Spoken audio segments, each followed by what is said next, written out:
Allô? Bonjour tout le monde. On peut prendre place.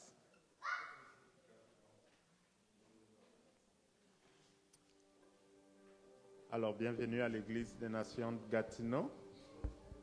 Pour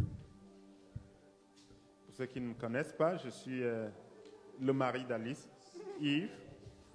Donc, bienvenue pour ce jour de grâce. On va passer un bon moment devant le Seigneur. Je vais commencer en lisant un psaume. Ensuite, l'équipe de louange va entonner un chant. Je reviendrai après que l'équipe de louange ait entonné un chant pour essayer encore de nous donner quelques indications. Donc, je lis le psaume 100, psaume de louange, donc qui dit « Poussez vers l'Éternel des cris de joie, vous tous, habitants de la terre. Servez l'Éternel avec joie. Venez avec allégresse en sa présence. Sachez que l'Éternel est Dieu. C'est lui qui nous a fait et nous lui appartenons. Nous sommes son peuple et le troupeau de son pâturage. Ancrez dans ses parvis avec des louanges, dans ses parvis avec des cantiques. Célébrez-le, bénissez son nom, car l'Éternel est bon. Sa bonté dure à toujours et sa fidélité de génération en génération. Nous allons célébrer celui dont la fidélité dure de génération en génération. Nous bénissons ton nom, Seigneur, parce que tu es Alpha, parce que tu es Oméga. Seigneur, nous voulons ancrer dans tes parvis avec nos chants de joie, avec des chants d'allégresse. Nous demandons que ta présence descende ici, Seigneur, que le Saint-Esprit envahisse cette salle et que nous passons un moment extraordinaire en ta présence, au nom de Jésus. Amen. Amen. Amen. Merci Yves. Nous rendons gloire à Dieu qui nous a réunis ici parce que c'est par sa grâce que nous sommes ici en tant que ses enfants, sa famille. Nous te demandons, Éternel, d'envoyer tes anges de louange qui nous aident à t'adorer, à te louer comme tu en es digne, Seigneur. Et nous ouvrons grand nos cœurs. Nous ouvrons grand nos cœurs pour que tu nous remplisses, Seigneur. Et qu'aucune personne ne retourne chez elle, Seigneur, sans avoir reçu ce que tu lui as réservé dans cette louange. Nous t'élèvons, nous vous invitons à vous lever pour louer ensemble notre Seigneur et Sauveur. Amen.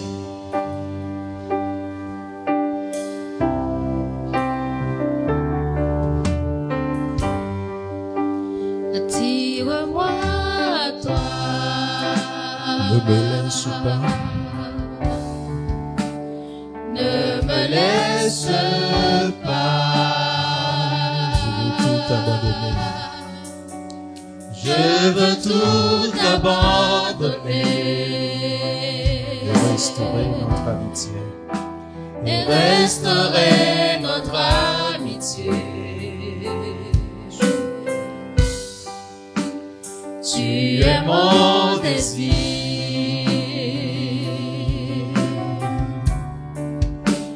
Je ne veux que toi. Rien ne peut te remplacer. À tes bras je suis rassuré.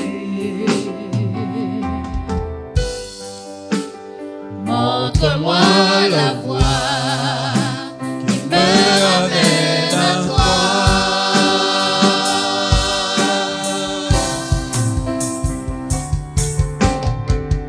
Tu es tout pour moi. Sans toi, je ne peux vivre. Tu es tout pour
Tu es mon désir. Je ne veux que toi. Je ne veux que toi. Rien ne peut te remplacer. Dans tes bras je suis rassuré. Montre-moi la voie qui me ramène à toi.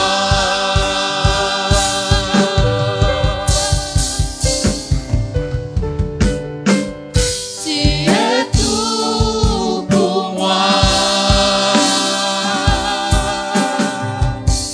Sans toi, je ne peux vivre. Tu es tout pour moi. Garde-moi près de toi. Tu es tout pour moi. Sans toi, je ne peux vivre. Tu es tout pour moi. Garde-moi près de toi. Garde-moi près de toi. Garde-moi près de toi. Oui, Seigneur, tu es tout pour moi. Seigneur, tu es tout pour moi. Sans toi, je ne peux vivre. Oui, Seigneur, tu es tout pour moi.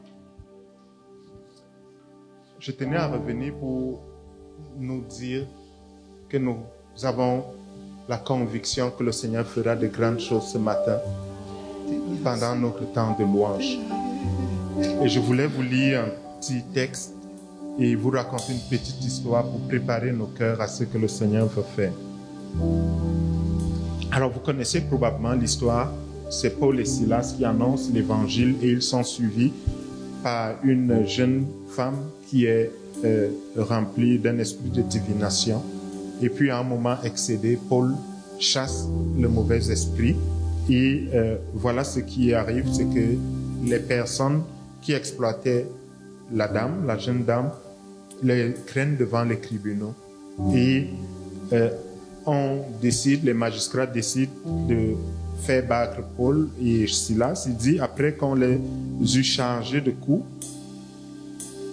il les jetait en prison en recommandant au geôlier de les garder sûrement.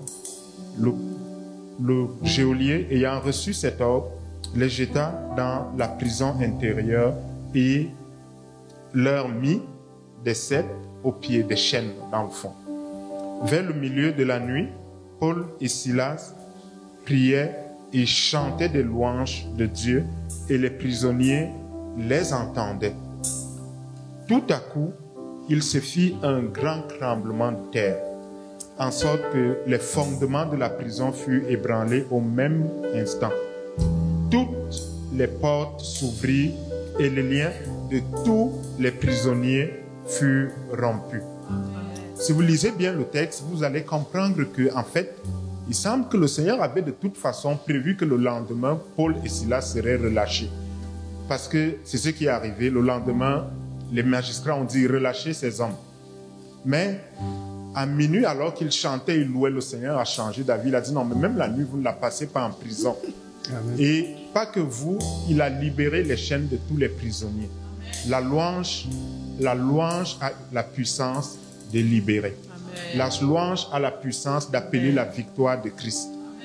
J'ai lu cette histoire de cette missionnaire qui travaillait en Chine. Et pendant qu'elle travaillait là-bas, elle a été atteinte d'une maladie qui mettait sa vie en danger. Elle était condamnée à mort au point où personne ne pouvait l'approcher. On l'a mise en quarantaine.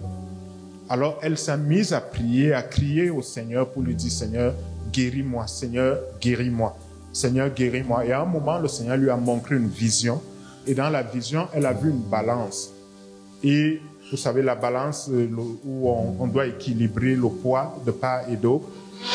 Et elle s'est rendue compte qu'il y avait un côté de la balance qui était vide et l'autre qui était rempli. Donc, bien sûr, la balance pesait donc vers ce côté-là. Et elle a demandé au Seigneur, c'est quoi? Pourquoi la balance, elle est déséquilibrée? Il y a tout le poids d'un côté. Le Seigneur lui a dit, en fait, tes prières pour que je te guérisse sont toutes d'un seul côté. Et le côté qui est vide, c'est le côté de la louange.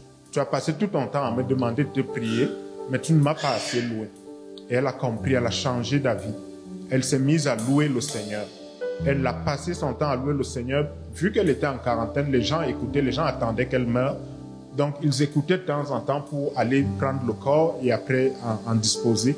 Alors, ils sont mis à entendre plutôt des chants de louange. Elle louait le Seigneur chaque jour. Elle criait vers Dieu. Elle n'arrêtait pas de remercier Dieu. Elle n'arrêtait pas de louer Dieu.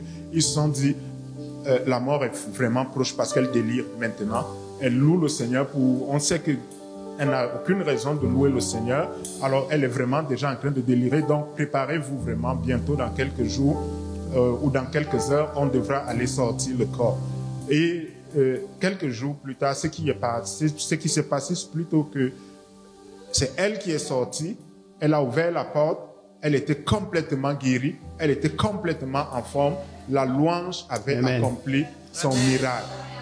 Et ce matin, vous avez peut-être crié vers le Seigneur depuis longtemps pour quelque chose. Prenez le temps de le remercier ce matin. Prenez le temps de le louer et de l'adorer. Des miracles vont s'accomplir pendant que nous louons et que nous remercions le Seigneur. Amen. La puissance de Dieu va descendre. Le Saint-Esprit va nous visiter. Il y a des choses que vous n'avez peut-être jamais accomplies. Il y a des choses que vous pensiez que c'est inaccessible. Vous vous dites, ma famille est très loin. Il n'y a rien qui peut être changé en ce moment. On crie depuis des semaines pour certaines familles, certaines qui sont séparées, mais on pense que la louange est la solution. Nous allons louer Dieu, des miracles vont être accomplis pendant que nous louons. Tu cries pour une maladie depuis, tu n'arrives pas à vivre la paix, à vivre le repos. La louange est la solution. Alors tu demandes, tu te dis, je viens d'arriver dans ce pays et comment je vais m'en sortir? La louange est la solution. Amen. Nous allons louer le Seigneur, nous allons adorer le Seigneur et la victoire de Dieu va descendre pendant notre temps de louange. Alors je vais nous laisser encore avec Marie-Rose, Nathalie et leur équipe et on va passer un moment extraordinaire dans la louange et dans la présence. Célébrons la victoire de Dieu. Amen. Je vais...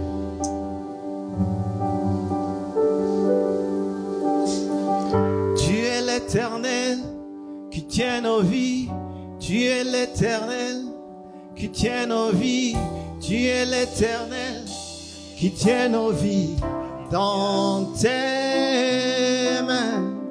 Tu es l'Éternel qui tient nos vies, tu es l'Éternel qui tient nos vies, tu es l'Éternel qui tient nos vies dans tes mains.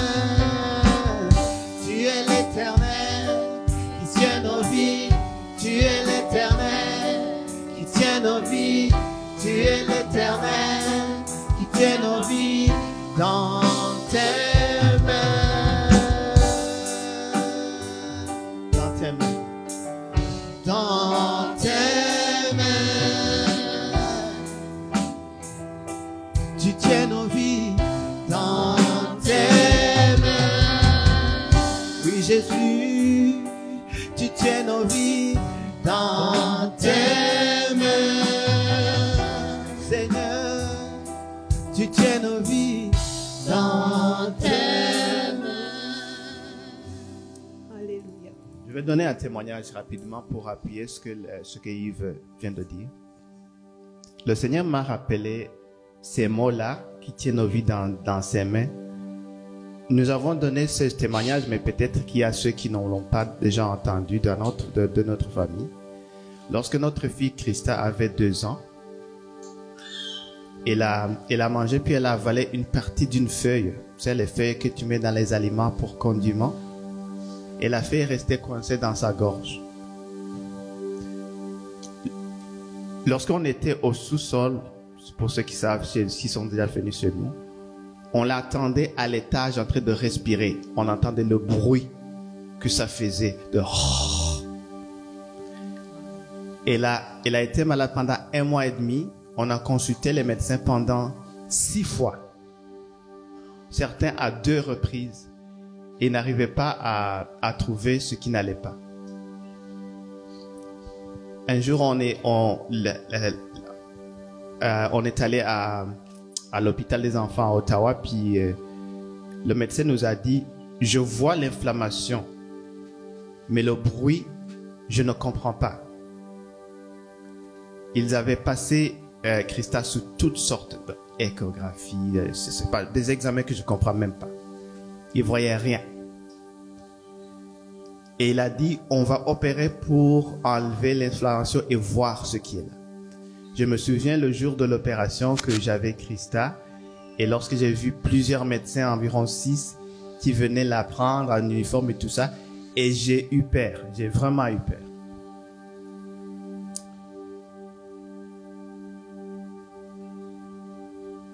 Et j'ai prié une prière très courte. J'ai dit, Seigneur, j'ai peur. Et Dieu m'a dit, elle est d'Amen. Et à ce moment, j'ai eu la paix. Et je suis allé dans le cafétéria pour prendre mon chocolat chaud. 45 minutes plus tard, les médecins sont venus et ils nous ont donné la bouteille avec la feuille qui était dans la gorge de Christa. Ils ont dit voilà. 2 jours après, Christa était en train de courir et puis de manger sans aucun problème. Dieu nous a dit spécifiquement, je suis convaincu de ce que Dieu nous a dit spécifiquement cette semaine, de prendre ce temps pour louer. Et cette semaine a été une semaine où on a eu mauvaise nouvelle après mauvaise nouvelle. Je regarde les gens qui sont ici devant, qui sont en train de louer. Je regarde combien sont séparés de leur famille. Je regarde combien ont eu des mauvaises nouvelles au niveau de la santé dans leur famille. Mes frères et sœurs, élevons le nom de Dieu. Il est capable. Nous avons chanté et nous allons chanter encore une fois, attire-moi à toi. Disons ces mots à Dieu parce qu'il y a des mots d'abandon à lui dans ces mots-là. Et je sais qu'il va faire au-delà de ce que nous puissions penser et imaginer.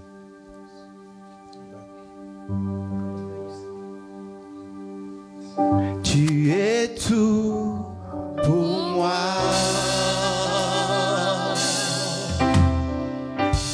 Sans toi, je ne peux vivre. Tu es tout pour moi. Garde-moi. Garde-moi près de toi. Tu es tout pour moi. Tu es tout pour moi. Sans toi, je ne peux vivre. Tu es tout pour moi. Garde-moi près de toi.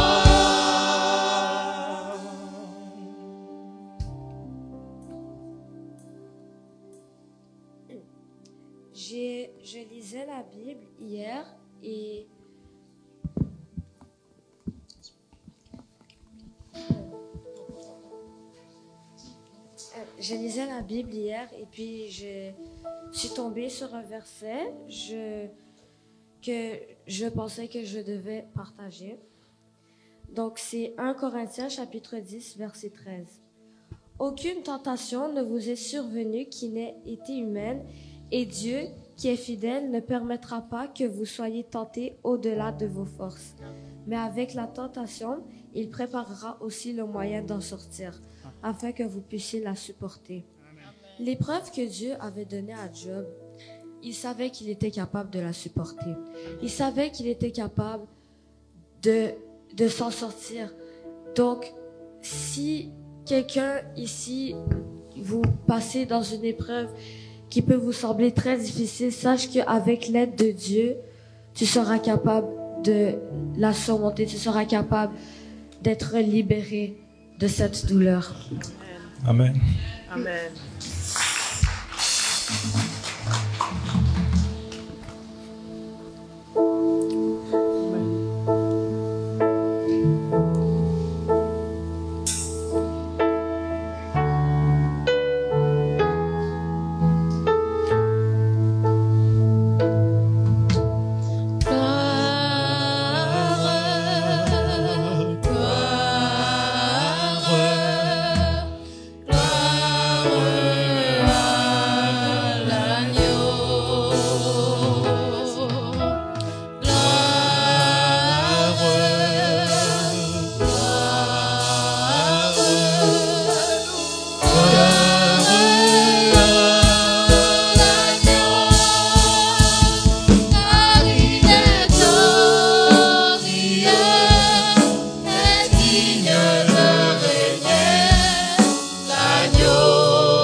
car il est glorieux et digne de régner. L'agneau est souverain. Nos ailes vont leur roi pour l'adorer. L'agneau est souverain. Alléluia. Car il est glorieux et digne de régner. L'agneau est souverain.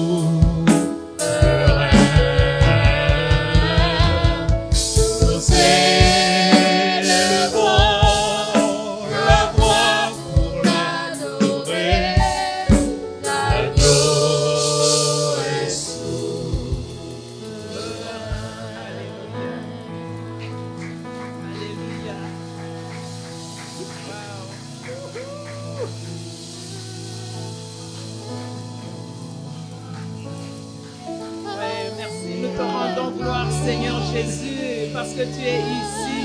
Parce que tu es ici. Jésus, il est ici. Il est venu lui-même avec ses anges. Merci, nous te rendons toute la gloire, Seigneur. Nous te donnons toute la place, que tu fasses ton œuvre, Seigneur. Merci d'avoir tout accompli à la croix. Et merci, Seigneur, de ce que tu soutiens nos vies entre tes mains. Seigneur, tu viens, Seigneur, dans la vie de chaque personne, Seigneur, individuellement. Continuons de louer, continuons de louer, Seigneur. Merci, Seigneur Jésus, parce que tu es là. Tu es là. Nous nous inclinons devant toi, Seigneur. Nous nous inclinons devant toi, Éternel. Nous nous inclinons devant ton amour, ta miséricorde, ta puissance, Seigneur. Ta grâce infinie. Merci, Seigneur Jésus. Merci parce que tu es là. Tu touches chaque personne individuellement. Tu es venu, Seigneur, t'occuper de chaque personne individuellement, Seigneur. Merci de parler à nos cœurs. Merci, Jésus. Alléluia. Encore une fois, car il est. Alléluia. Car il est glorieux et digne de régner. L'agneau est souverain.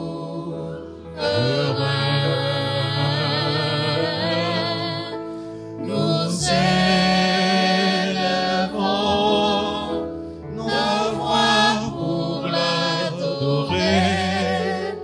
L'agneau est souverain.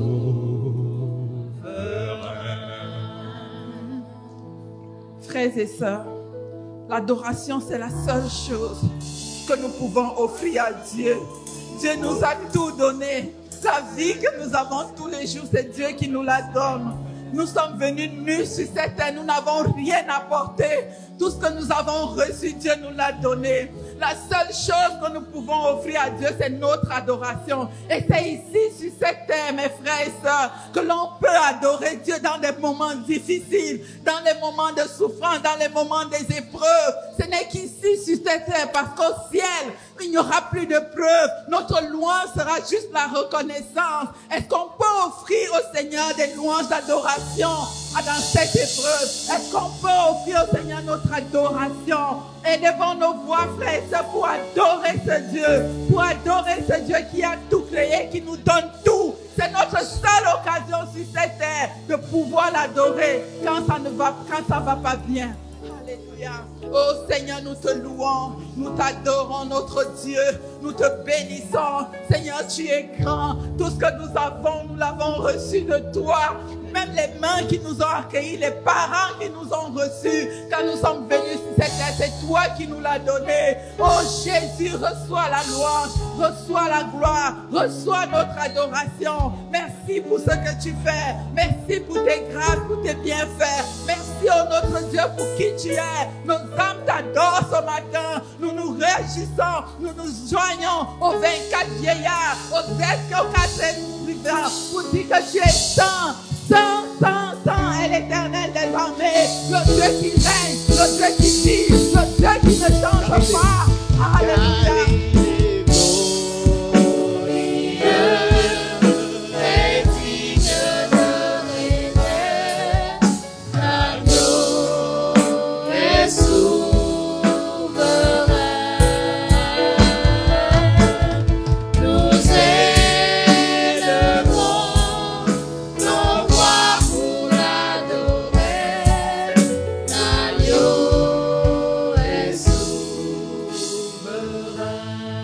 Encore une fois. Car il